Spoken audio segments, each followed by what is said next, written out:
ప్రభును రక్షకుడైన యేసుక్రీస్తు వారి పరిశుద్ధ నామంలో లేటుగా వచ్చిన వారికి వందనాలు. ముందుగా వచ్చిన వారికి కాదు, ఈ వందనాలు లేటుగా వచ్చిన వారికి.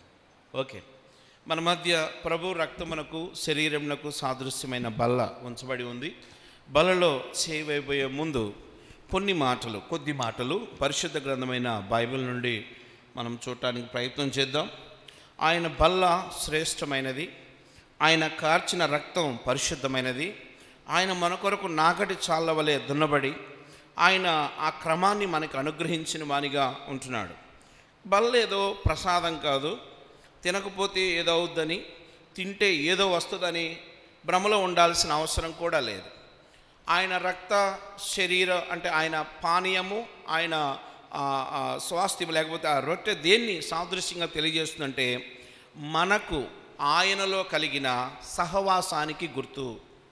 ఆ బల్ల దేన్ని తెలియజేస్తుందంటే నా శరీరమును తిని నా రక్తం త్రాగువాడు ఏమవుతాడంట?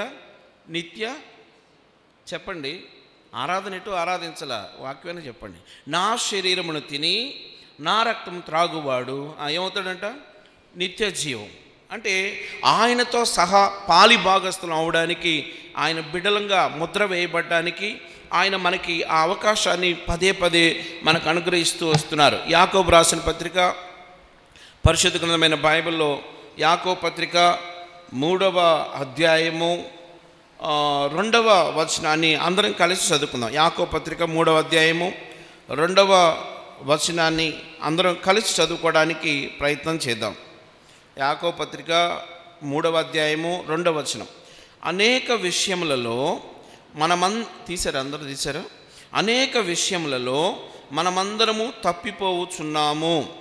ఎవడైనను మాట యందు తప్పని ఎడల అట్టివాడు లోపం లేనివాడై తన సర్వ శరీరమును స్వాధీనమందించుకున్న శక్తి గలవాడగును.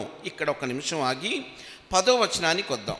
10వ వచనంలో ఏమనుందంటే అందరం కలిసి చదువుకుందాం.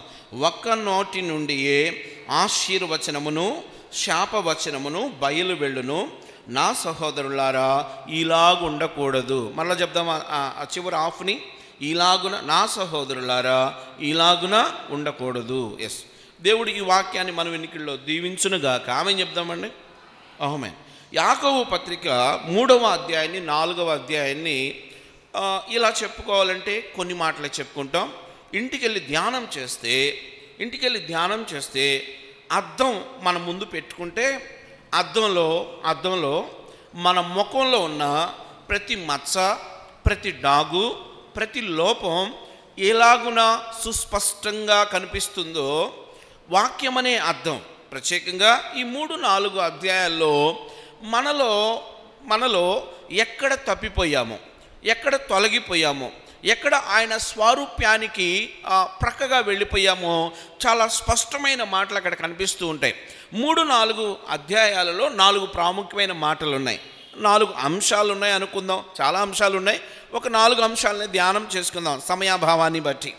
3వ అధ్యాయంలో మీరు 2వ వచనం నుంచి చివరి వరకు అంటే దగ్గరగా 12వ వచనం వరకు మీరు చదువుకుంటూ వస్తే ఈ 12 వచనాలు లేదా 11 ఆ మధ్యలో చూస్తున్నప్పుడు ఒకే అంశం గురించి రాయబడింది.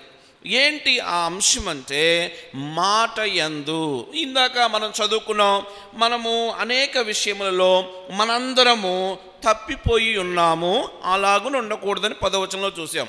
ఏ విషయాల్లో తప్పిపోయాం, ఏ విషయాల్లో తప్పిపోయిన అనుభవంలో ఉన్నాం, ఆ తప్పిపోయిన స్థితి ఎలాగున ఉందో ఎవరికి వాళ్ళని పరీక్ష చేసుకుందాం. ఎవరికి ఇంకోళ్ళు మార్కులు వేయొద్దు, ఎవరు ఇంకోళ్ళ బ్రతుకులోకి తొంగి చూడొద్దు. ఈ వాక్యం అంతా కదా కొన్నిసార్లు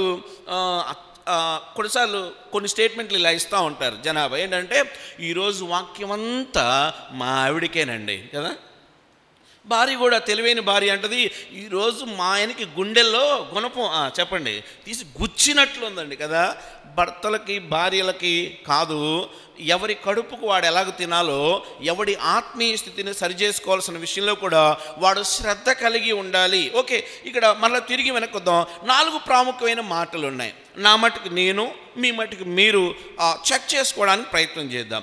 మొదటిది ఏంటంటే ఏమని రాయబడిందంటే మాట యందు, ఆ 2వ వచనంలో అదే ఉంది. ఏంటంటే మాట యందు తప్పని ఎడల అటివాడు లోపము లేనివాడే. చాలా శ్రేష్టమైనటువంటి మాట. ఇది రిజర్వ్ చేసి పక్కన పెట్టుకుందాం. 2వ అంశం ఏంటో చూడడానికి ప్రయత్నం చేద్దాం. ఇదే అధ్యాయం 3వ అధ్యాయం 13వ వచనంలో చూద్దాం. 13లో ఏమని రాయబడింది? 2వ అంశం గురించి మాట్లాడుకోబోతున్నాం. మీలో 13వ వచనం, మీలో జ్ఞాన వివేకములు గలవాడెవడు, వాడు జ్ఞానముతో కూడిన సాత్వికము గలవాడై తన యోగ్య ప్రవర్తన వలన తన క్రియలను కనబరచవలెను. 2వ విషయం, ఎక్కడ తప్పిపోతున్నాము అంటే జ్ఞానం విషయంలో తప్పిపోతా ఉన్నాం. మొదటిది మాట విషయంలో తప్పిపోతా ఉన్నాం.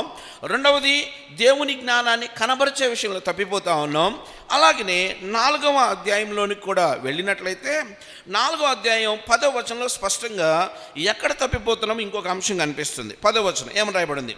ప్రభువు దృష్టికి మిమ్మును మీరు తగ్గించుకొనుడి, అప్పుడు ఆయన మిమ్మును హెచ్చించును. ఇలా పెట్టుకుందాం.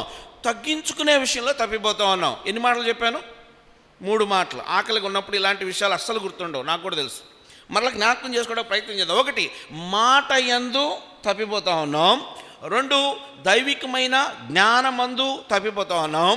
3వ మాట తగ్గించుకునే విషయంలో తప్పిపోతా ఉన్నాం. 4వ మాట చూడటానికి ప్రయత్నం చేద్దాం.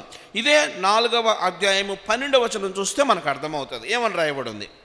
4వ అధ్యాయం 12వ వచనం, ఒక్కడే ధర్మశాస్త్రమును నియమించి న్యాయమును విధించువాడు, ఆయనే రక్షించుటకును నశింపజేయుటకును శక్తిమంతుడైనాడు. పరునికి అందరూ కలిసి చదవాలి. పరునికి తీర్పు తీర్చుటకు నీవెవడవు. అంతేనా? నీవెవడవు అంటే ఇప్పుడు ఇలా చూద్దాం. 4వదిగా ఇతరులకు తీర్పు తీరుస్తూ జడ్జి చేస్తూ తప్పిపోతా ఉన్నాం. 4 విషయాలు. 1 మాట యందు తప్పిపోతా ఉన్నాం. మాటలు కొంచెం ఎక్సీడ్ అవుతా ఉన్నాయి, చాలా ఓవర్గా మాట్లాడేస్తా ఉన్నాం.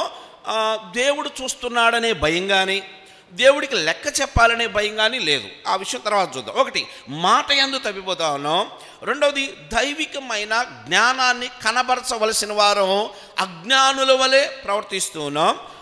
3వది ఎక్కడ తగ్గించుకోవాలో, ఎక్కడ దీన మనస్కులై ఉండాలో ఆ ప్రదేశాలలోనే స్వకీయ మహిమను వెతికే వారంగా ఉన్నాం. ఐడెంటిటీ క్రైసిస్ అంటారు.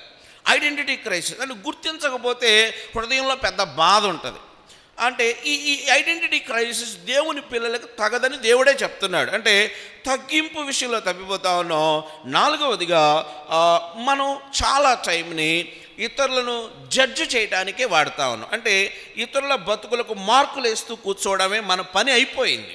ఇతరులకి మన దగ్గర ఒక షీట్ ఉంటుంది, పేపరు, అందులో ఎదుటివాడి రిమార్కులు రాసి ఈయన ఫలానా అని ఒక స్టాంపు తీసుకుని ముద్రేసి పోస్టల్ డిపార్ట్మెంట్ వాడు కనుక పోస్ట్ ఆఫీసులో వేయబడిన ఉత్తరానికి ఆ స్టాంప్ వేసి ఎలాగనో పంపిస్తాడో, డెలివరీ చేస్తాడో, మనం కూడా ఇతరుల బతుకులకు మార్కులు వేయడానికి, జడ్జి చేయడానికి ప్రయత్నం చేస్తూ ఉన్నాం. చూద్దాం ఈ 4 విషయాలు దేని కొరకు ఎలా ఖర్చు చేయాలో దేవుడే మనల్ని నడిపించాలని కోరుకుందాం. చూద్దాం. మొదటి అంశం గురించి చూద్దాం. మరలా వెనక్కొద్దాం. 3వ అధ్యాయం 2వ వచనం, అనేక విషయములలో మనమందరము తప్పిపోవచ్చున్నాము. ఎవడైనను మాట యందు తప్పని ఎడల అటివాడు లోపము లేనివాడే, తన సర్వ శరీరమును స్వాధీన మందుంచుకున్న శక్తి గలవాడగును. అంటే వాక్యం ఏం చెప్తా ఉందంటే ఒక మాటే నీ శరీరం అపాయంలో పట్టడానికైనా కారణం అవుద్ది. ఒక మాటే నీ దేహం మొత్తాన్ని కాపాడేదిగా కూడా ఉంటుంది. ఒక మాట నిన్ను మరణానికి నడిపించవచ్చు. ఒక మాటలో తేడా రావడం వల్ల, మాటను చక్కగా పలకడం వల్ల నువ్వు జీవం వైపుకైనా వెళ్ళవచ్చు. మాట చాలా శక్తివంతమైంది. ఒక రాజ్యంలో రాజుగారు అడుగుతూ ఉన్నాడు మంత్రి గారిని పిలిచి, మంత్రి గారు మానవ దేహంలో అత్యంత చెడ్డదేది, అత్యంత మంచిదేది చెప్పండి అన్నాడు. రాజు అడిగినప్పుడు చెప్పకపోతే రాజు దగ్గర ఎప్పుడు రెండు రెడీగా ఉంటాయి. ఒకటి, ఇవ్వడానికి బహుమానాలు రెడీగా ఉంటాయి. రాజుగారికి చెప్పింది చేయకపోతే కొరడా దెబ్బలు కూడా రెడీగా ఉంటాయి. ఇది మంత్రి గారికి బాగా తెలుసు. ఈ మూర్ఖుడైన రాజుకు సరైన ఆన్సర్ ఇవ్వకపోతే నాకు బహుమానాల బదులు కొరడా దెబ్బలు పడతాయి అనుకున్నాడేమో. రాజా దాని సమయం వచ్చినప్పుడు చెప్తాను అని అన్నాడు. సరే, ఓకే. ఇద్దరు సాయంకాలం మారు వేషంలో రాజ్య స్థితిగతులను తెలుసుకోవడానికి రాజ్యంలో బయలుదేరారు. ఇద్దరు మారు వేషంలోనే ఉన్నారు. అలా రాజ్యంలో వెళుతూ ఉన్నప్పుడు ఒక కుళాయి దగ్గర లేదు ఒక బావి దగ్గర స్త్రీలు నీళ్లు చేదుకుంటూ ఉన్నారు. వెంటనే మంత్రికి ఆలోచన గుర్తొచ్చింది. రాజా, మీరు మార్నింగ్ నన్ను ఒక ప్రశ్న అడిగారు. మానవ దేహంలో అత్యంత ప్రమాదకరమైనది, అత్యంత యోగ్యకరమైంది అవయవం ఏంటని మీరు నన్ను అడిగారు కదా, నేను ప్రూవ్ చేయాలనుకుంటున్నాను అన్నాడు. ఓకే, క్యారీ ఆన్ అన్నాడు. వెళ్ళిపోయి ఆ బావిలో నీరు చేదుతున్న స్త్రీ దగ్గరకు వెళ్ళాడు మంత్రి. రాజుగారు అల్లంత దూరంలో నిలబడి ఏం జరుగుతుందా అని చూస్తా ఉన్నాడు. మంత్రి దగ్గరికి వెళ్ళి ఆ నీళ్లు చేదుకుంటున్న దగ్గరికి వెళ్ళి, ఓ పనికి మాలిన దానా, బిందెడు నీళ్ళు ఇస్తావా అని అన్నాడు. చెప్పండి, ఏమై ఉంటుంది? బిందె సొట్టబోయేదాకా కదా, బిందె సొట్టబోయేదాకా వెంటబడి తరిమి కొట్టింది. ఒళ్ళంతా హోనమైన మంత్రి గారు వచ్చి, రాజా, మీరు అడిగిన ప్రశ్నలో సగభాగానికి ఆన్సర్ ఇది. ఓకే, రెండవ భాగం ఉంది. ఆవిడ పోయింది, ఇంకొక వచ్చింది. మళ్ళీ మంత్రి మేకప్ అంతా సరి చేసుకొని మరలా వెళ్ళి ఆమెను అడుగుతున్నాడు, ఓ దయగలిగిన తల్లి బిందెడు నీళ్ళు ఇస్తావా అంటే, భలే వాళ్ళండి, బిందె నీళ్ళు ఏంటి, తాగండి, మొహం కడుక్కోండి, కాళ్ళు కడుక్కోండి, నేను తోడుతూ ఉంటాను, మీరు వాడుకుంటూ ఉండండి కదా. అప్పుడు మరలా వచ్చి మంత్రి అంటున్నాడు, అయ్యా, దేహంలో అత్యంత ప్రమాదకరమైంది, బిందెలు సొట్టబోయేటట్టుగా చేసేది నాలుకే. చెప్పండి, ఎదుటివాడి ప్రేమను కుమ్మరింప చేసేది కూడా నాలుకే. అందుకే అక్కడ కింద వచనంలో ఉంటుంది, నాలుక అగ్ని కాదా కదా. నాలుక ఎలాంటిదంట? అగ్ని కాదా. ఒకవేళ మనందరం నాలుకను సరిగా చేసుకోకపోతే, అంటే దాన్ని సాధు చెయ్యలేమని వాక్యం చెప్తా ఉంది. ఏంటనంటే, దేన్నైనా సాధు చేయొచ్చు. క్రూర మృగాలు అంటే జ్ఞానం లేని క్రూర మృగాలను కూడా సాధు చేయవచ్చును, కానీ నాలుకను సాధు చేయవాడు లేడు అని బైబిల్ చెప్తుంది. అక్కడే కింద కంటిన్యూషన్లో ఉంది. ఎందుకు అంటే, నాలుక ఉన్నటువంటి పెద్ద ఓడని ఆ లంగరు ఎలాగును తిప్పుతుందో మానవుని యొక్క జీవితాన్ని కూడా నాలుక లేదు నోటి నుండి వచ్చు మాట తిప్పుతుంది అని అనేక మాటలు రాయబడ్డాయి. నిజమే. బలలో చేయబోయే ముందు ఒక ప్రశ్న వేసుకుందాం, మన మాటలు ఎలాగున్నాయి? చాలాసార్లు చాలామంది భావన ఎలా ఉంటుందంటే, ఎదుటోడిని ప్రశ్నించడమే తప్పు అన్నట్టుగా ఉంటుంది. కాదు. ఇంట్లో పనికి మాలిన పడుతున్నాడు, అన్ని తప్పుడు నిర్ణయాలే తీసుకుంటున్నాడు. ఆయన ఆ నిర్ణయాలు తీసుకొని చేస్తూ ఉంటే, భార్య మౌనంగా ఉంటే ఈ ఇల్లాలు రేపొద్దున రోడ్డు మీద ఉండాల్సి వస్తుంది. కొన్నిసార్లు తప్పుడు నిర్ణయాలు తీసుకుంటున్నప్పుడు, తప్పుడు పనులు లేదు కొన్ని విధానాలని చేసేటప్పుడు, కొన్ని విషయాలు కుటుంబ పక్షంగా తీసుకునేటప్పుడు సరైన జ్ఞానం కనబరచనప్పుడు తప్పకుండా అడగాలి, ప్రశ్నించాలి. ప్రశ్నించడం ద్వారా అవతల వ్యక్తి సరి చేసుకోవడానికి, చక్కబెట్టుకోవడానికి అవకాశం ఉంటుంది. చాలామంది భావన ఏంటంటే, ఎదుటివాడు ఏదైనా చెప్పినప్పుడు మౌనంగా ఉండటం విధేయత అనే ఒక భయంకరమైన ఆలోచనలో ఉంటారు చాలామంది. కాదు. ఎదుటివాడు ఒక నిర్ణయం తీసుకుంటున్నప్పుడు ఉన్న భార్య లేకపోతే పిల్లలు కూడా కొన్నిసార్లు మంచి సలహాలు ఇస్తూ ఉంటారు. సలహాలు ఇవ్వడం ప్రశ్నించడం ఎప్పుడు ఎన్నటికీ తప్పు కాదు. ఎందుకు కాదు అనంటే, ప్రశ్నించడం సరిచేయటం, చక్కబెట్టడం ఆ వ్యక్తి తీసుకున్న నిర్ణయానికి అది దాన్ని ఒక గొప్ప నిర్ణయంగా మారుస్తుంది, ఒక ఉన్నతమైన నిర్ణయంగా మారుస్తుంది. అందుకే ఆలోచనాకర్తలు ఉండుట శ్రేయస్కరం అని ఉంది బైబిల్లో. ఆలోచనాకర్తలు ఒక్కొక్కసారి భర్త ఆవేశంలో తీసుకునే నిర్ణయాలు కుటుంబాన్ని గలిబిలి చేయవచ్చు. బాధ్యత కలిగిన వ్యక్తులు తీసుకునే నిర్ణయాలు కొన్ని సంఘాలని గలిబిలి చేయవచ్చు.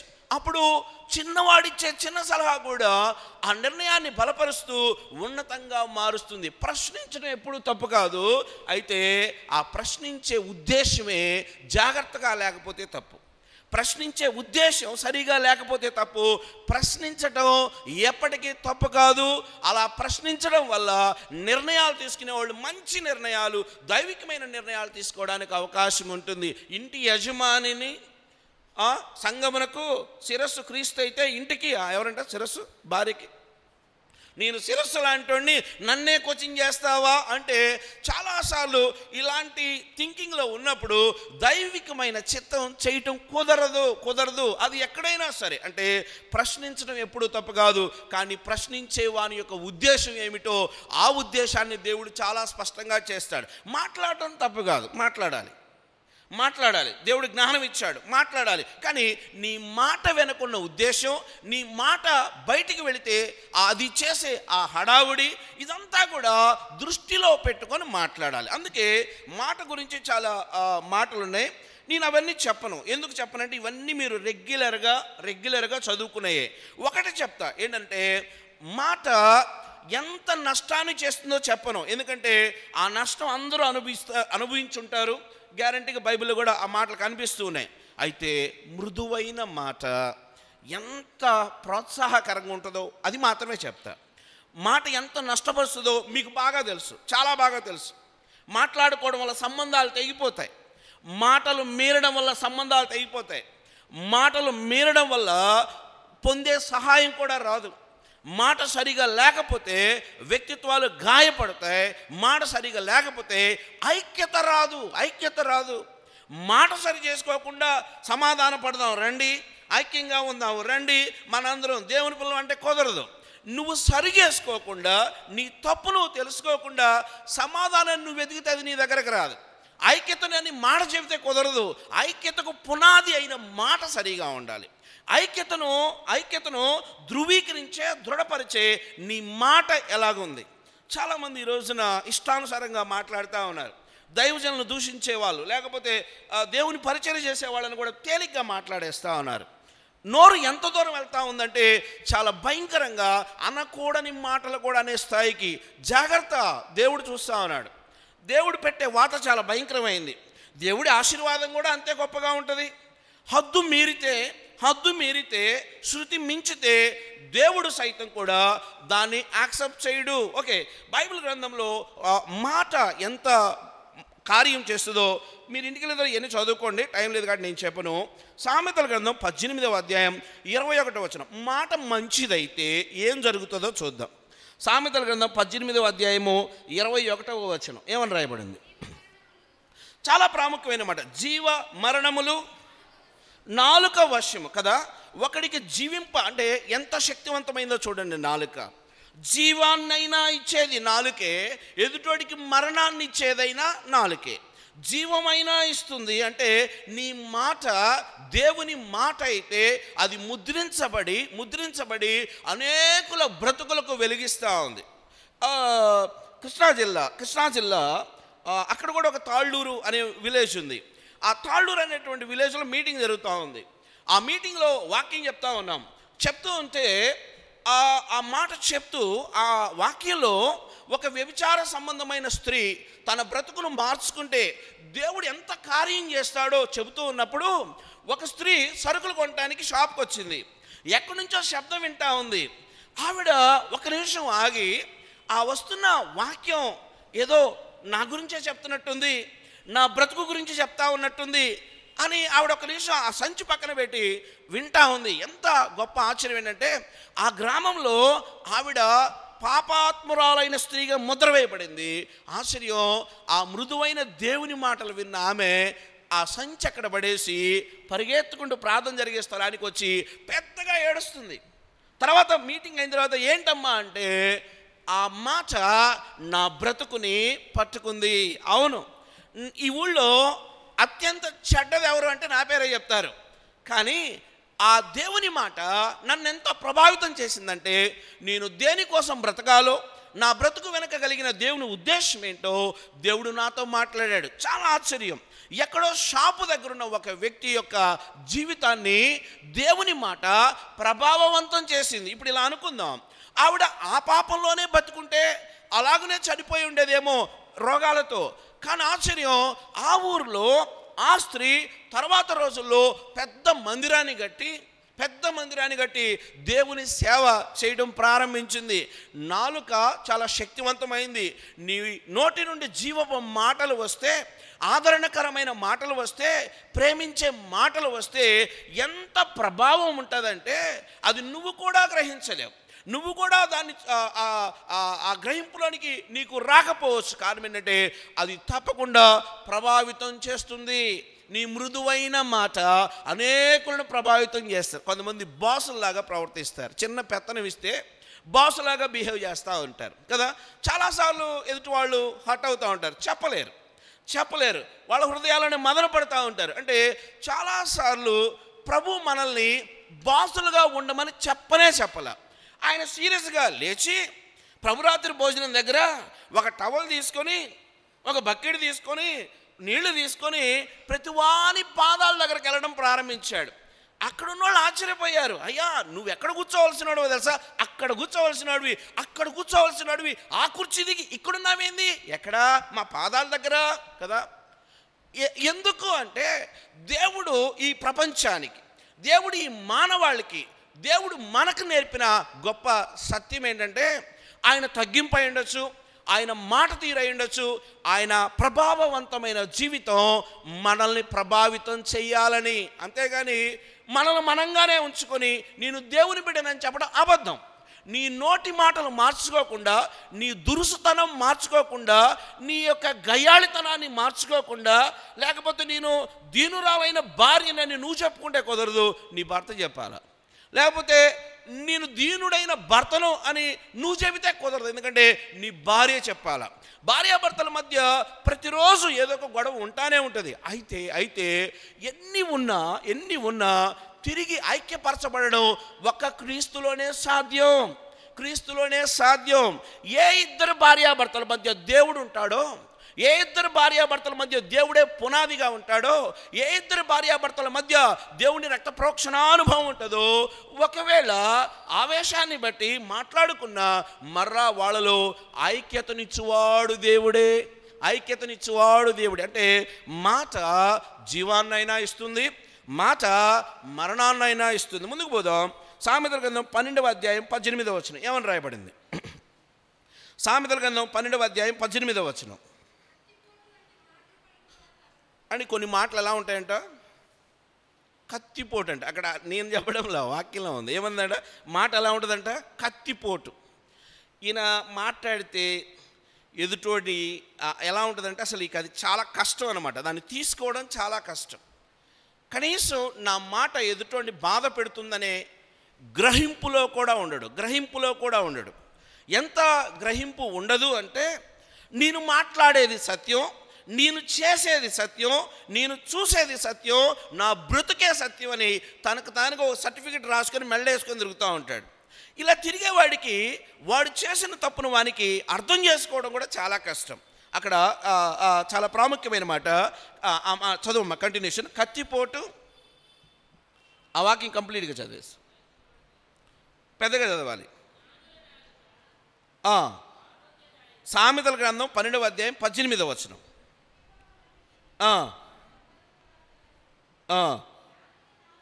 జ్ఞానుల నాలుక. ఆ మాట పెద్దగా చదవండి. జ్ఞానుల నాలుక హెల్త్ అండి, గుడ్ హెల్త్. భర్తకు బీపీ ఎందుకు పెరిగిందో తెలుసా? ఇంటికి వచ్చిన దగ్గర నుండి సాధించే సాధింపుకి ఆయన ఆగి. అందుకే నిన్న డేవిడ్ రాజ్ అన్న గారు మ్యారేజ్లో చెప్తా చాలా గొప్ప మాట చెప్పారు. అంటే చాలా గొప్ప మాటలు చెప్పారు, అందులో ఒకటి చెప్తున్నా. ఆయన యాక్చువల్గా పురుషుడు కమ్యూనికేట్ చేసేటప్పుడట ఆచితూచి అంటే సమాచారం వరకు ఇస్తాడట. కానీ స్త్రీ మాట్లాడేటప్పుడట సమాచారంతో పాటుగా భావోద్వేగాలు కూడా కలిపి మాట్లాడుతుందట. రెండింటికి తేడా ఉంది. భావోద్వేగాలు కూడా కలిపి మిక్సీలో వేసి, గ్రైండర్లో వేసి వాటిని ఒక్కసారిగా, అంటే తనలో ఉన్న వేదన, తనలో ఉన్న బాధ, తనలో ఉన్న తీవ్రతను కూడా సమాచారంతో పాటుగా కక్కడానికి ప్రయత్నం చేస్తూ ఉంటుంది. సమస్య ఇక్కడ వీళ్ళ లోపం, అంటే లోపం కాదు, దేవుడు పెట్టాడు. అది లోపం కాదు, దేవుడు కొన్నిసార్లు దాన్ని ఆశీర్వాదకరంగా కూడా మార్చాడు. ఒక తల్లి యొక్క ఎక్స్పోజర్, అంటే ఏదైతే భావోద్వేగాలను వ్యక్తం చేయటం, చిన్నపిల్లవాడు వాడి ఆకలి తెలుసుకోవడంలో, తీర్చడంలో, వాడిని సేవించుకోవడంలో, ఒక తల్లిగా బిడ్డల్ని పాలించడంలో భావోద్వేగపూరితమైన ప్రకటన ఇంపార్టెంట్. అందుకే తల్లి ప్రేమ అని పిల్లలు ఎక్కువగా అర్థం చేసుకుంటారు, తండ్రి ప్రేమ అర్థం కావడానికి కొంచెం లేట్ అవుద్ది.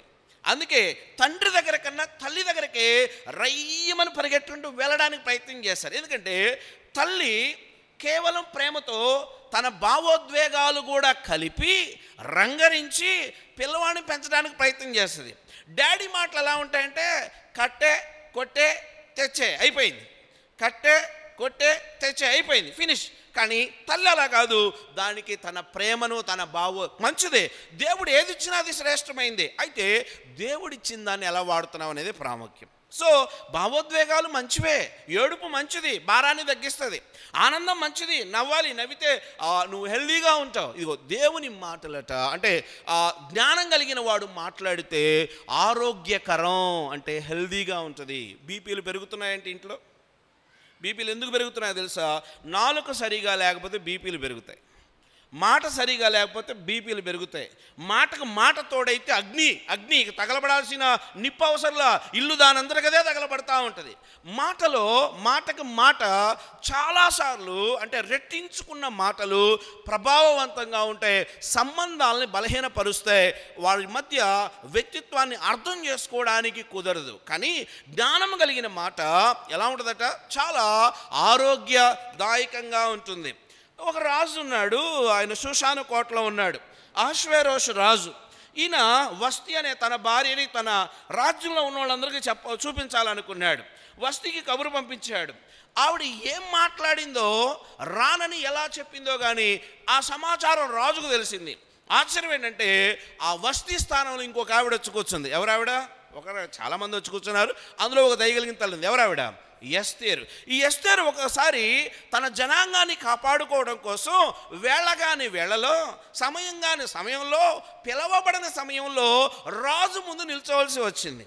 అప్పుడు రాజు ఈవిడ్ని చూసినప్పుడు ఏమంటే, ఓ దయగలిగిన దానా అంటాడు. ఏమంటాడంటే, ఓ దయగలిగిన దానా అంటే ఎస్తేరు ఎలాగా రాజుని రిసీవ్ చేసుకుందో, ఎస్తేరు ఎలాగ తన మాటలతో అహష్వేరోషు రాజు మనసు గెలుచుకుందో కానీ ఏ సమయంలో వెళ్ళినా ఆ దయగలిగిన మనస్తత్వం రాజును ఆకర్షించింది. జీవం కలిగిన దేవుడు కూడా అంతే. మన మాటల్లో సాత్వికం, మన మాటల్లో ఈ చెప్పడం తేలిక, మైక్ ఇస్తే మీరు నాకన్నా బాగా చెబుతారు, ఈ చెప్పడం తేలికే. బట్ ఇన్ ప్రాక్టీస్ వీటిని చాలా ప్రాక్టీస్ చేస్తే తప్ప, చాలా తగ్గించుకుంటే తప్ప, చాలా కంట్రోల్లో ఉంటే తప్ప నాలుక నుండి ఇలాంటి జీవజల నదులు ప్రవహించడం చాలా చాలా కష్టం. ఇదిగో ఆ వస్తీ రాణి అయితే ఆవిడ తన యొక్క స్థితిని పోగొట్టుకుంది, కానీ దయగా మాట్లాడినటువంటి ఎస్తేరు తన జనాంగాన్ని కూడా రక్షించుకుంది. అంటే నీ మాట నీ కుటుంబానికి రక్షణ అయినా అవుతుంది, నీ మాట నీ కుటుంబాన్ని భక్షించేదిగా అన్నా ఉంటుంది. అంటే నీ సంబంధాలలో నీ మాటలు, నీ ఇంటిలో నీ మాటలు చాలా ప్రభావవంతంగా ఉంటాయి. ముందుకు పోదాం. ఎఫెసీయులకు రాసిన పత్రిక 4వ అధ్యాయం 29వ వచనం. ఇంకా మంచి మాట, జ్ఞానం కలిగిన మాట ఇంకేం చేస్తుంది? ఎఫెసీయులకు రాసిన పత్రిక 4వ అధ్యాయం 29వ వచనం ఏమని రాయబడింది? చాలాసార్లు చెప్పండి. వినువారికి మేలు కలుగునట్లు అవసరమును బట్టి కదా. చాలామంది భార్యలు ఏం చెప్తారంటే, మా ఆయనంత పనికిమాలోడు ఎవరూ లేరండి అని ఊరంతా చెప్పుద్ది మహాతల్లి కదా. నీ భర్త పనికిమాలోడైతే ఇంట్లోకి వెళ్ళి ప్రార్థన చేసుకో. నీ భర్త పనికిమాలిన తనం గురించి దేవుని సన్నిధిలో గోజాడు. నీ భర్త పనికిమాలిన తనని బట్టి ఇంట్లో మోకాళ్ళు దండేసి లేకపోతే మోకాడి ప్రార్థన చేయి. నీ భర్త పనికిమాలినోడని ఊరంతా చెప్పుకుంటే ఉపయోగం ఏముంది? వాళ్ళలో కూడా చులకన చేయడం తప్ప, అతని సాక్ష్యాన్ని పోగొట్టడం తప్ప నీ వలన అతనికి కలిగే మేలేమీ ఉండదు కదా. సామెతల గ్రంథంలో ఏముందంటే, పట్టణపు గవిని యొద్ద తన భార్య వల్ల భర్తకట ఘనత వస్తుందట.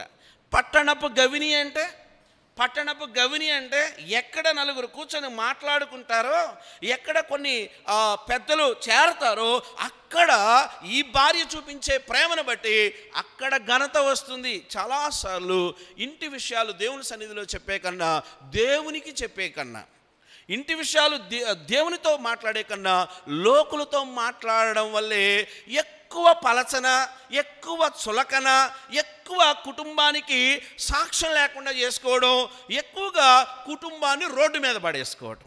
భర్తలు కూడా ఉంటారు, భార్యను బట్టి వచ్చిన ఒక చిన్న ఇబ్బంది లేదా చిన్న సమస్య ఇందు మూలంగా 50 మందికి తెలియజేయమనగా కదా, పాత రోజుల్లో డప్పు తీసుకొని కదా, ఇందు మూలంగా 50 మందికి తెలియజేయమనగా ఇక సహోదరుల విషయం చెప్పే పనే లేదు కదా.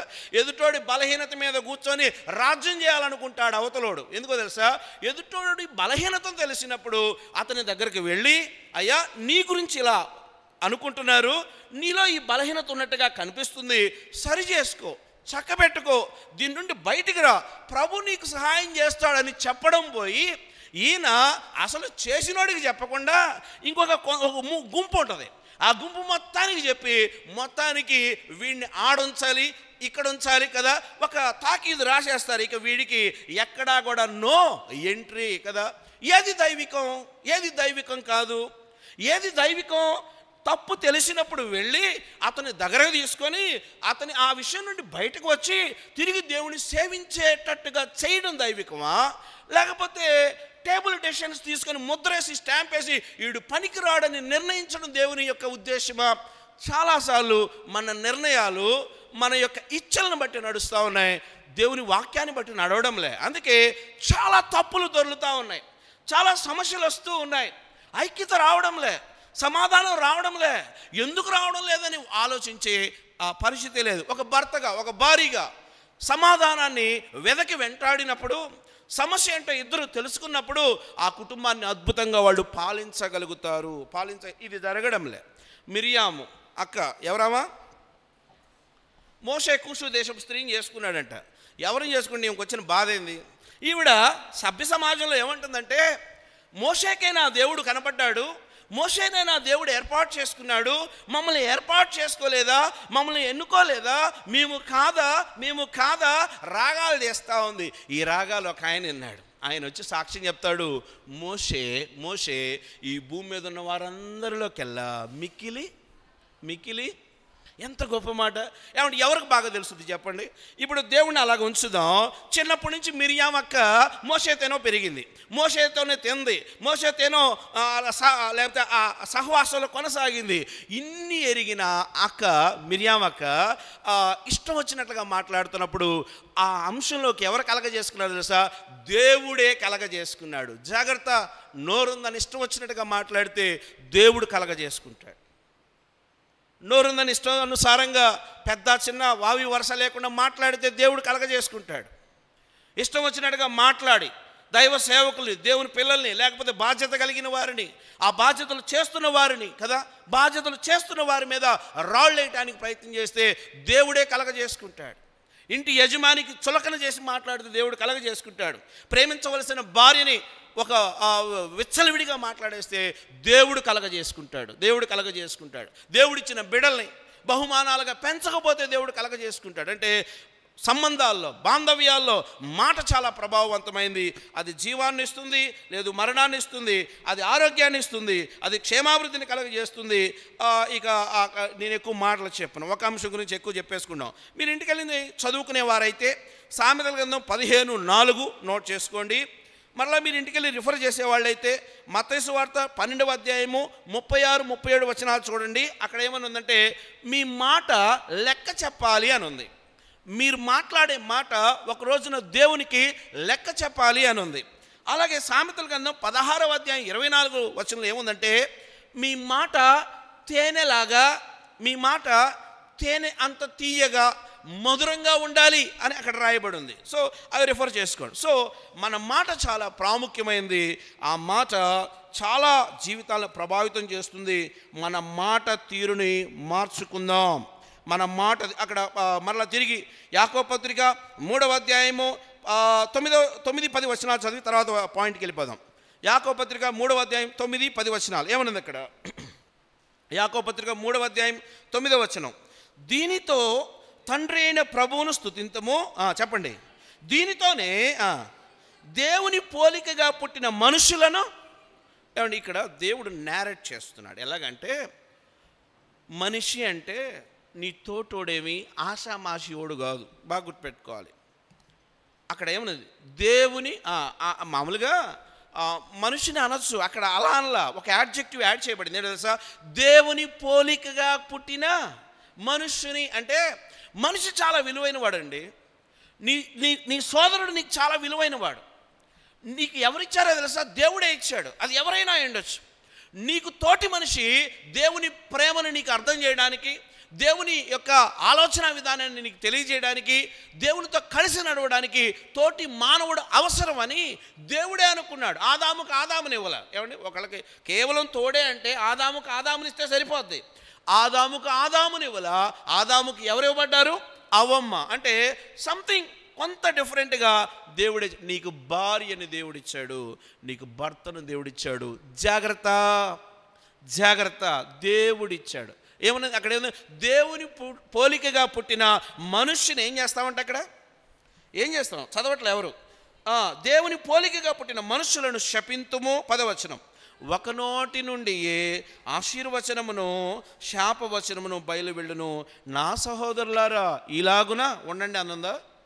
ఏమన్నది అక్కడ? ఉండొద్దు, ఇలాగన ఉండొద్దు. ఎందుకో తెలుసా? అది ప్రమాదం. నీ తోటివాడు నీకు దేవుడిచ్చిన బహుమానం. నీకు అండగా కొండగా ఆదరణగా ఉండడానికి దేవుడిచ్చాడు. సో ఆ వ్యక్తిని కాపాడుకోవాల్సిన బాధ్యత నీకుంది. దూరం పెట్టడం దేవుని చిత్తం కాదు. తిరిగి చేర్చుకోవడం, తిరిగి ఆదరించుకోవడం, ప్రేమతో కలిసి జీవించడం దేవుని యొక్క ఉద్దేశం.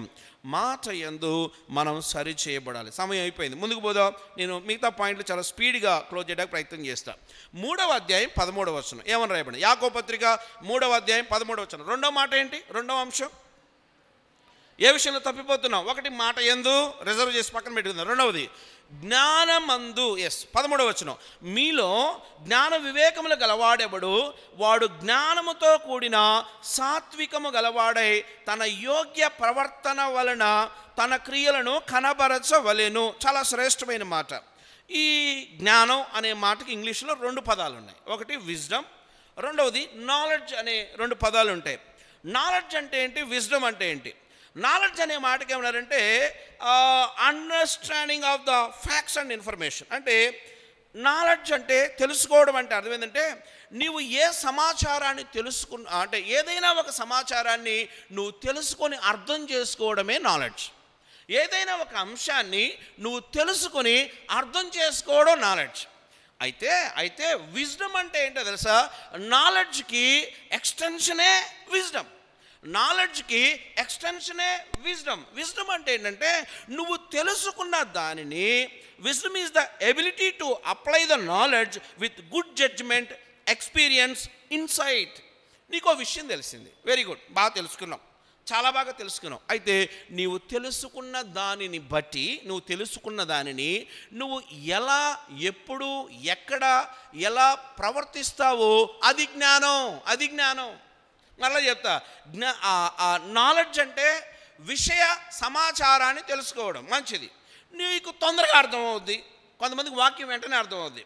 కొంతమంది కొంచెం ఆలోచించి 4 సార్లు చదివితే 5వ సారి ఎక్కుద్ది కదా. ఓకే, విషయ సమాచారాన్ని త్వరగా అర్థం చేసుకోవడం నాలెడ్జ్ అంటారు. నువ్వు తెలుసుకున్న విషయ సమాచారం ముందే దానిని సమయాన్ని బట్టి, సందర్భాన్ని బట్టి దాన్ని వ్యక్తీకరించడమే విజ్డమ్. అందుకే కదా కొన్నిసార్లు పెద్దలు ఏం చెప్తారంటే జ్ఞానం కలిగి కాపురం చేయండిరా అంటారు, జ్ఞానం కలిగి ప్రవర్తించండిరా అంటారు. అంటే ప్రవర్తన అవసరమే, కానీ ఎక్కడ ఏది చేయాలో అది చేయడమే జ్ఞానం. నీకు అన్నీ తెలిసి ఉండొచ్చు, నీకు వాక్యం అంతా తెలిసి ఉండొచ్చు. ఇంత వాక్యం తెలిసిన చర్చికి వచ్చి మళ్ళీ కూర్చొని ఎందుకు వింటున్నావు? అంటే నీకు సమాచారం తెలిసి ఉండొచ్చు. ఆ సమాచారాన్ని ఎలా అప్లై చేసుకోవాలో చెప్పేదే జ్ఞానం. జ్ఞానం అనుభవంతో వస్తుంది. మామూలుగా నాలెడ్జ్ అనేది తెలుసుకుంటే సరిపోతుంది. తెలుసుకుంటే వచ్చే జ్ఞానం నాలెడ్జ్, అనుభవంతో వచ్చే జ్ఞానం విజ్డమ్. ఓకే, చూద్దాం ఇప్పుడు మనం ఎలా ఉన్నాం, మన స్థితి ఎలా ఉంది, మన జ్ఞానాన్ని ఎలా కనబడదు. సామెతల గ్రంథం 1వ అధ్యాయము 7వ వచనం ఏమని రాయబడింది? సామెతల గ్రంథం 7వ అధ్యాయం 1వ అధ్యాయం 7వ వచనం. సామెతల గ్రంథం 1. అమ్మా, యెహోవా యందు భయభక్తులు కలిగిండుట తెలివికి మూలము. చాలా ప్రాముఖ్యమైన మాట. దేవుని యందు భయభక్తులు కలిగి ఉండడం అనేది మనకి జ్ఞానాన్ని, తెలివిని ఇస్తుంది. చాలాసార్లు మనకు కూడా తెలివి ఉంటుంది. ఏంటి అనంటే మనకు జనరల్గా ఉండే జ్ఞానం పుస్తక జ్ఞానం కదా. బుక్స్ చదివినప్పుడు డాక్టర్లు ఉన్నారు, పెద్ద పెద్ద పుస్తకాలు చదువుతారు. వాళ్ళకి ఆ బయలాజికల్గా ఆ సెల్ లేకపోతే ఆ రోగం ఎందుకు వస్తుంది ఏంటంటే వాళ్ళకి ఐడియా ఉంటుంది జనరల్గా. అంటే ఈ లోకంలో పుస్తక జ్ఞానం ఉంది. రెండవది మోరల్ నాలెడ్జ్ అంటారు. అంటే నైతికత. కొంతమంది ఉంటారు చదువుకోకపోయినా చాలా విజ్ఞతగా ప్రవర్తిస్తుంటారు. కొంతమందికి చదువు ఉండదు, విజ్ఞతగా ప్రవర్తిస్తారు. కొంతమందికి మితిమీరిన చదువు ఉంటుంది, రోడ్డు మీద ఎలా మాట్లాడాలో కూడా తెలియదు. రోడ్డు మీద విచ్చలవిడిగా మాట్లాడేస్తూ ఉంటారు. ఎక్కడ ఏం మాట్లాడాలో లేదు. వీళ్ళు చదువుకున్నోళ్లే కానీ అజ్ఞానుల్లా ప్రవర్తిస్తారు. చదువుకున్నోళ్లే అందరి ముందు ఓవర్గా మాట్లాడేస్తూ ఉంటారు. అంటే పుస్తక జ్ఞానం ఉండొచ్చును కానీ దైవిక జ్ఞానం చాలా ప్రాముఖ్యమైనది. కొంతమంది నైతిక జ్ఞానాన్ని ప్రదర్శిస్తారు. వాళ్ళు ఏం చదువుకోరు, వాళ్ళు మోటోళ్లే, చదువు రాదు, కానీ వాళ్ళకి దేవుని వాక్యం లోపల ఉంటుంది కదా, ఇది చేయగో డూస్ అండ్ డోంట్స్. చదువుకున్నోడి కన్నా చదువు రాని దేవుని జ్ఞానం కలిగిన వాళ్ళే ఎక్కువగా జ్ఞానవంతంగా ఆలోచిస్తూ ఉంటారు. అట్లా చదువుకోవద్దని కాదు, నువ్వు చదువుకున్నావని విర్రవీగే దాన్ని పక్కన పెట్టి దేవుని యొక్క జ్ఞానాన్ని కలిగి ఉండడానికి ప్రయత్నం చేయాలి. సో మోరల్ నాలెడ్జ్ కూడా కొంతమందికి రెవల్యూషన్ నాలెడ్జ్ ఉంటుంది, ఎక్స్పెరిమెంట్ అంటే అనుభవంతో వచ్చిన జ్ఞానం ఎప్పుడు కూడా విలువైనది. పెద్దల మాట వినమని ఎందుకు చెబుతారు? ఈ పెద్ద ఏదో మాకన్నా ఒక ఈ ఎత్తు లావు ఉన్నాడని కాదు, ఆయన అనుభవాలు చిన్నవారికి పాఠాలు. వారి అనుభవాలు చిన్నవారికి పాఠాలు. పెద్దవారు అనేకమైన విషయాలలో దైవికంగా పరిస్థితులను ఎదుర్కొన్నారు కాబట్టి తమకన్నా చిన్నవారికి జ్ఞానబోధ చేస్తారు. ఈయన మాట నేనేదేంది, నేను చదువుకున్నా, నేను సంపాదిస్తున్నా, నేను కదా చాలా చాలా సంపాదిస్తున్నాను అనే భావన కలిగిన సహోదరులు చాలామంది తమ కుటుంబాలను కట్టుకోలేకపోతారు. కారణం ఏంటో తెలుసా? ఆయన సంపాదిస్తున్నాడు, నేను సంపాదిస్తున్నా. ఆయన ఉద్యోగం చేస్తున్నాడు, నేను ఉద్యోగం చేస్తున్నా. ఆయనకున్నదేంది, నాకు లేనిది కదా. అహంకారం. ఇది అహంకారం. అంటే నీకు ఎన్ని తెలిసినా దేవుడు లోబడమని చెప్పాడే, అది నీకు అర్థం కాల. నీకు ఎంత పిహెచ్డీలు ఉన్నా, ఎన్ని సబ్జెక్టులు నువ్వు చదివినా, ఎంత ఉద్యోగాలు వెళ్తున్నా, లోబడడం అనే పాఠం నువ్వు నేర్చుకోవాలా. అది దేవుని పాఠం, దేవుడు బోధ చేస్తున్న పాఠం. ఆ పాఠం నువ్వు నేర్చుకోకపోవడాన్ని బట్టి నీలో అహంకారపూరితమైన మాటలు, వ్యతిరేకమైన మాటలు వస్తూ ఉన్నాయి. ఓకే, ముందుకు పోదాం. జ్ఞానం చాలా విలువైంది. జ్ఞానాన్ని జ్ఞానవంతంగా ఖర్చు పెట్టాలి. కీర్తన గ్రంథం 19వ అధ్యాయం 2వ వచనం. యెహోవా యందు భయభక్తులు కలిగి ఉండుటే జ్ఞానం. చూసాం. కీర్తనల గ్రంథం 19వ అధ్యాయము 2వ వచనం ఏమని రాయబడింది?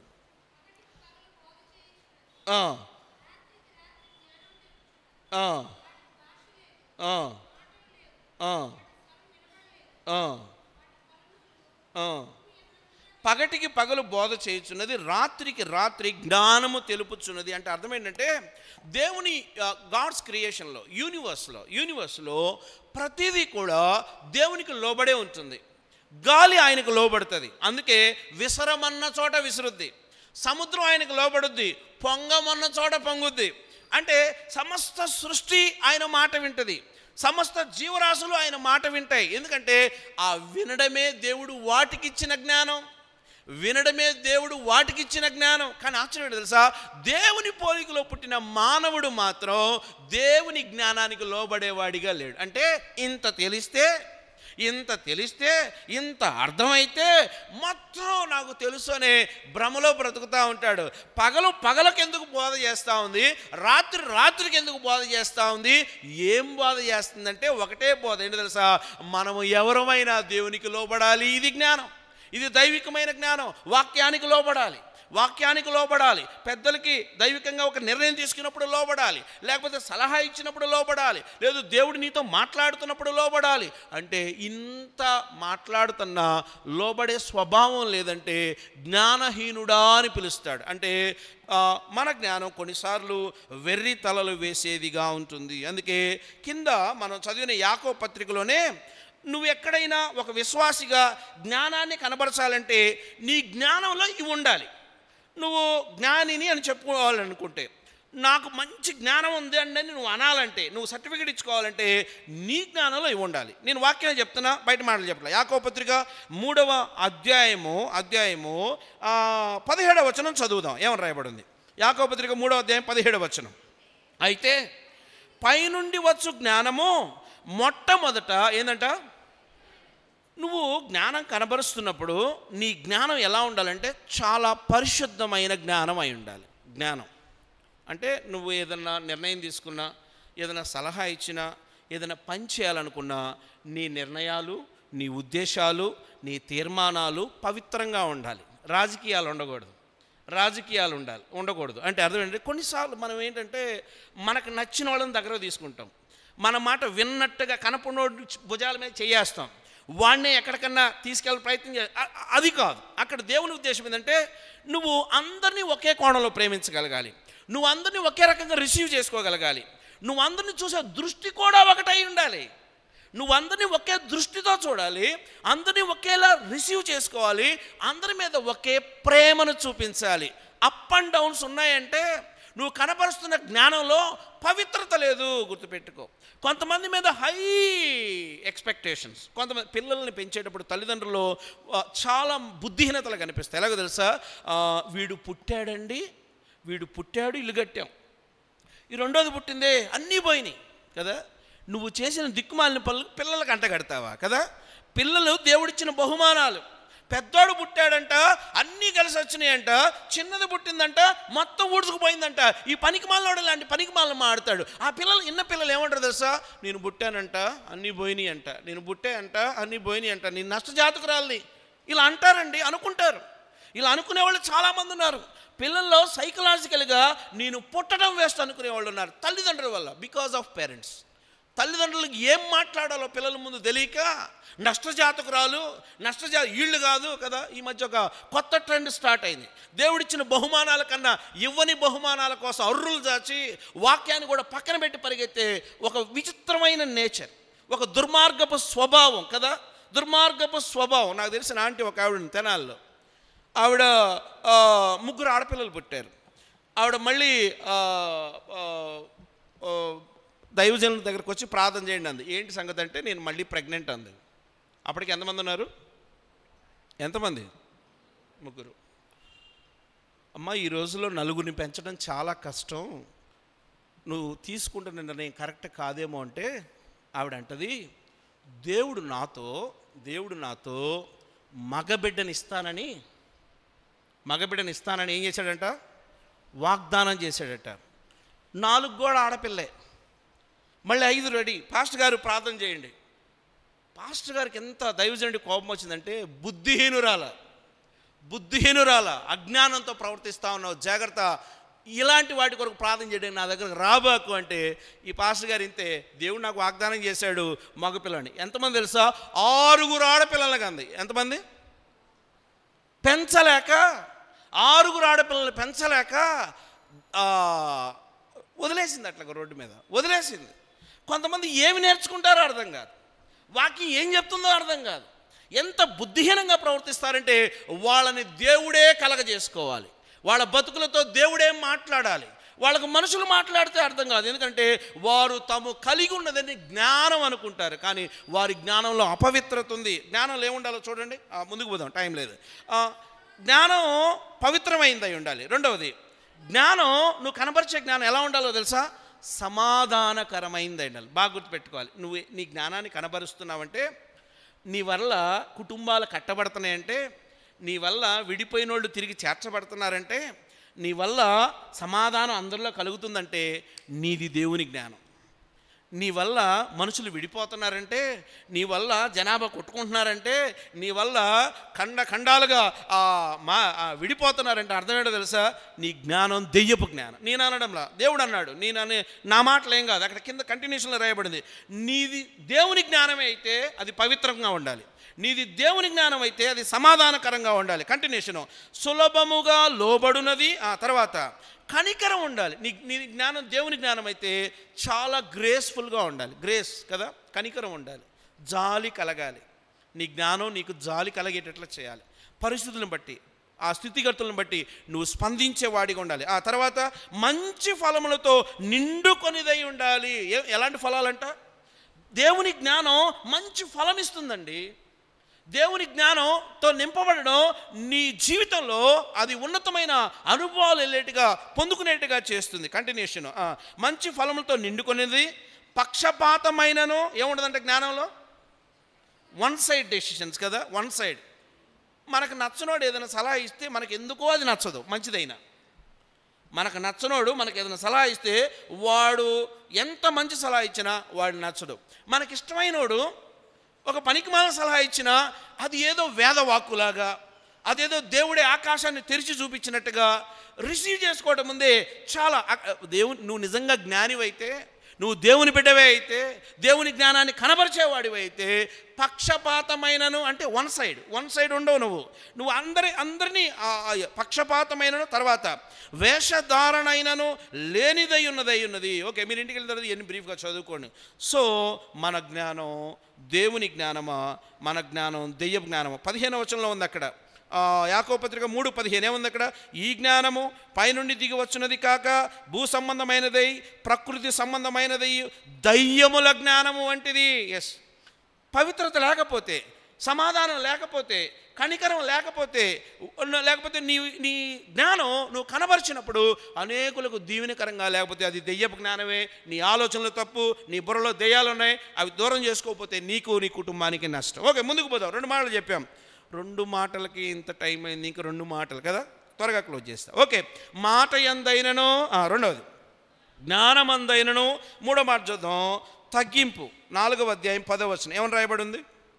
4వ అధ్యాయము 10వ వచనం, ప్రభు దృష్టికి మిమ్మును మీరు తగ్గించుకొనుడి, అప్పుడు ఆయన మిమ్మును హెచ్చించును. తగ్గింపు చెబితే వచ్చేది కాదు, చేస్తే వచ్చేది. తగ్గింపు చెబితే వచ్చేది కాదు, చేస్తే వచ్చేది. అంటే ప్రభువే కదా. ఫిలిప్పీలకు రాసిన పత్రిక 2వ అధ్యాయంలో మీరు ఇంటికి వెళ్ళి చదవండి. ఎంత తగ్గించుకున్నాడంటే తగ్గింపుకు పరాకాష్ట. ఆయన సర్వోన్నతుడైన దేవుని కుమారుడై ఉండి నరరూపధారిగా భూమి మీదకి వచ్చి, పోనీ వచ్చినోడు ఏమన్నా రాజుగా పుట్టాడా? అలాగా కూడా కాకుండా ఆయన లోక పాపములను మోసుకొని పోవు దేవుని గొర్రె పిలవలే భూమికి ఆకాశమునకు మధ్యగా ఆయన వేలాడదీయబడ్డాడు. మ్రానుపై వేలాడువాడు శాపగ్రస్తుడు. వాక్యం చెప్తుంది ఈ మాట. మ్రానుపై వేలాడువాడు శాపగ్రస్తుడు. ఎక్కడ దేవుడండి నా శాప పాపాలను ఆయన భుజం మీద వేసుకొని ఆయన రిక్తుడై భూమికి ఆకాశం. ఇంతకన్నా తగ్గింపేంటి? మనకెందుకు అహంకారం? మనకెందుకు చెబితే వినం? మనకెందుకు కొంచెం ఉంటే ఇంత చూపించాలని ప్రయత్నం చేస్తాం? ఉన్నది ఇంతే, కానీ ఇంత చూపించడానికి ప్రయత్నం చేస్తాం. పిల్లలు లేనప్పుడు పిల్లలు కావాలంటాం. పిల్లలు దేవుడు ఇచ్చిన తర్వాత దైవికంగా పెంచే విషయంలో ఫెయిల్ అయిపోతాం. మనకెందుకు ఇంతుంటే ఇంత చూపించాలని ప్రయత్నం చేస్తూ ఉంటాం. అనవసరమైన ఆడంబరాలు కదా, అనవసరమైన అంటే దైవికమైన లక్షణాలను మనం పొందుకునేదానికన్నా లోకాన్ని చూసి లోకంలాగా కదా. ఒకసారి అక్క నేను 10,000 అయినా లేనిదే చీరను కొననక్క అసలు కదా. ఇది గర్వపు మాట, తగ్గింపు మాట చెప్పండి. అక్క నేను 10,000 అయినా లేనిది అసలు ఆ చీరను ముట్టనక్క. ఇది గర్వంతో చెప్పే మాట, తగ్గింపుతో చెప్పే మాట. దేవుడు నీకు ధనాన్ని ఇచ్చింది విచ్చలవిడిగా చేయమని కాదు. చాలా జాగ్రత్తగా దేవుని నామ మహిమార్థమై నీ పిల్లల క్షేమం కొరకు, నీ ఆత్మీయత కొరకు, దేవుని పరిచర్య కొరకు దేవుడు ధనాన్ని ఇస్తే లగ్జరీస్ మోర్ అండ్ మోర్. ఇంట్లో కుర్చీలు ఉంటాయి, మళ్ళీ వస్తాయి. ఇంట్లో అన్నీ ఉంటాయి, మళ్ళీ వస్తాయి. ఇల్లు చాలట్లేదండి. ఎందుకు సరిపోద్ది? నీ హృదయంలో అన్ని పెట్టుకున్నప్పుడు హృదయం నిండిపోతే ఆ నీళ్ళు కూడా నిండకుండా ఎలా ఉంటుంది? అంటే దేవుడిచ్చిన దాన్ని ఎంత తగ్గించుకోవాలో, ఎలా వాడుకోవాలో తెలియని జ్ఞానం లేని స్త్రీలు చాలామంది. అందుకే అక్కడ ఒక మాట ఉంది, 4వ అధ్యాయం 6వ వచనం ఏమని రాయబడింది? 4వ అధ్యాయం 6వ వచనం, కాదు కానీ ఆయన ఎక్కువ కృపనిచ్చును, అందుచేత దేవుడు అహంకారులను ఎదిరించి. చెప్పండి, పెద్దగా చదువుదాం, అందరం చదువుదాం. పెద్దగా చదువుదాం, అందరం చదువుదాం. ఏముంది అక్కడ? దేవుడు అహంకారులను ఎదిరించి దీనులకు కృప అనుగ్రహించును అని లేఖనము చెప్పుచున్నది. అహంకారం ప్రమాదం. డబ్బు ఉందని అహంకారం, ఉద్యోగం ఉందని అహంకారం, 4 ఇళ్ళుంటే ఈయన కళ్ళు కింద ఉండవు, పైన ఉంటాయి. 4 ఎకరాల పొలం ఉంటే ఈయన అసలు భూమి మీదే నడవడు, భూమికి 2 అడుగులు ఎత్తులో అదొక సెపరేట్ నడక నడుస్తూ ఉంటాడు కదా. నీకు ఎన్ని ఇచ్చినా దేవుని సన్నిధిలో తగ్గి ఉండటమే అది దేవునికి ఇష్టం, దేవునికి చాలా ఇష్టం. నీ బయట ఎంత డిజిగ్నేషన్ ఉండొచ్చు, బయట ఎంత గొప్పవాడివని నేను కీర్తించవచ్చు, ఊరి నిండా నీ బ్యానర్లే కనపడవచ్చు, కానీ దేవుని సన్నిధిలో, దేవుని ఇంటిలో, దేవుని బిడలతో లేదు నువ్వు ఉండే ఆ తగ్గింపు జీవితం నీకెంతో ఆశీర్వాదకరం. సో తగ్గింపు విషయంలో ఎక్కడ తప్పిపోయామో మళ్ళీ మనం పరీక్షించుకున్న బద్దులమై ఉంటున్నాం. ఓకే, నేను అది చెప్పను, టైం అయిపోయింది, నా సమయం అయిపోయింది. 4వ మాటలోకి వెళ్ళిపోయి క్లోజ్ చేస్తా. 4వ అధ్యాయము, మీరు ఇంటికి వెళ్ళిన తర్వాత ఆ అధ్యాయం మొత్తం చదువుకోండి, చాలా రమ్యమైన మాటలు మీకు కనిపిస్తాయి. 4వ అధ్యాయము 12వ వచనం ఏమని రాయబడింది? 4వ అధ్యాయం, ఒకడే ధర్మశాస్త్రమును నియమించి న్యాయము విధించువాడు, ఆయనే రక్షించుటకును నశింపజేయుటకును శక్తిమంతుడై ఉన్నాడు. పరునికి చదవండి ఏమన్నది అక్కడ, పరునికి తీర్పు తీర్చుటకు నీవెవడు. చాలా ప్రాముఖ్యమైన, పరునకు తీర్పు తీర్చుటకు నీవెవడు. ఎక్కడ ఏ ఇద్దరు కూడినా 3వ వ్యక్తి గురించి మాట్లాడుకుంటారంట. ఎక్కడ ఇద్దరు కూడినా వాళ్ళిద్దరు ఒకరి గురించి ఒకరు మాట్లాడుకోరు, ఎక్కడ ఇద్దరు కూడినా వీళ్ళ మధ్య లేని వ్యక్తి గురించి మాట్లాడుకుంటూ ఉంటారు. మాట్లాడుకోవడం తప్పేం కాదు, విషయ సమాచార ఎక్స్చేంజ్, ఓకే. జడ్జిమెంట్ చేయటం ఉంది, ఈయన అది ఆ అక్క అలాగా వింతేని ఒక ముద్ర వేసే స్థితి ఉంది. జడ్జి చేయటం అది ప్రమాదకరం. దేవుడు మనల్ని జడ్జి చేయడానికి పిలవలే కదా. దాని గురించి చాలా శ్రేష్టమైన మాటలు రాయబడినాయి. ఎందుకు జడ్జి చేయకూడదు? మత్తయి సువార్త 7వ అధ్యాయము 1వ వచనం నుంచి చూసి ముగించేసుకుందాం. మత్తయి సువార్త 7వ అధ్యాయము 1వ వచనం నుంచి ఆ 2 మాటలు చూసి క్లోజ్ చేసుకుందాం. ఏమని రాయబడింది? తీర్పు తీర్చకుడి. చాలా ప్రాముఖ్యమైన మాట. జడ్జి చేయటానికి కాదు మనల్ని దేవుడు పిలిచింది, తీర్పు తీర్చటానికి కాదు, సరి చేసుకోవడానికి, చక్కబెట్టుకోవడానికి, ఒకరు కలిసి ఉండడానికి, ఒకరినొకరు ప్రేమించుకోవడానికి, ఒకరు కలిసి దేవుని మహిమపరచడం కోసం దేవుడు మనల్ని ఉంచాడు. కానీ ఎవరి విషయంలో ఎవరు జడ్జి చేసి ముద్దలు వేసి పక్కన పెట్టే స్థితి ఎవరు ఎప్పటికీ ఎన్నటికీ చేయకూడదు. ఎందుకంటే అలా తీర్పు తీర్చేంత జ్ఞానం కానీ, తీర్పు తీర్చేంత పవిత్రత కానీ, తీర్పు తీర్చేంత స్థితి కానీ నీకు నాకు లేదు. Don't judge others. ఏదో కంటిన్యూషన్లో ఒక మాట ఉంటుంది, చదువమ్మా. తీర్పు తీర్చొద్దు, తర్వాత